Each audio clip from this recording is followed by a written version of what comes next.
ภาษาเกิดมาหากินซ้ำตายอย่าหลงไหลอย่าลุ่มหลงในเกียรติยศชื่อเสียงล่ะหลายเด้อคำสรรเสริญคนมักย่องเด้คนมักย่องว่าเจ้าเก่งเนาะมักย่องว่าเจ้าได้ยศนั่นยศดีเนาะยกย่องว่าเจ้าเป็นคนดีเนาะอันคนเลวมันเบาอันนี้เร็วๆมันก็มีอยู่ในคนเดียวกันอยู่แล้วแหละมันมีอยู่สองอย่างในตัวคนผู้หนึ่งอยู่แล้วในใจของผู้นั้นอยู่แล้วดีกับเลวก็อยู่น้ำกันพอใจกับบ่พอใจก็อยู่น้ำกันนั่นแหละคนเมามันมักย่องเด้อจะไปให้เข้าใจถ้าถูกใจเขาได้ส่วนผลประโยชน์เขาก็ย่องถ้าไม่ถูกใจเขาไม่ได้ผลประโยชน์เขาก็ด่าไม่เท่านี้นั่นแหละควรให้รู้ท่านให้ไว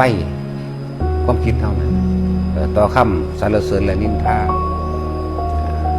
แต่คนที่มีธรรมเท่านั้นเด้จึงสิเข้าใจสิ่งเหล่านี้คนที่มีความจริงคำว่าธรรมคนที่ศึกษาคำสอนพระพุทธเจ้าคนที่เข้าถึงความจริงคนที่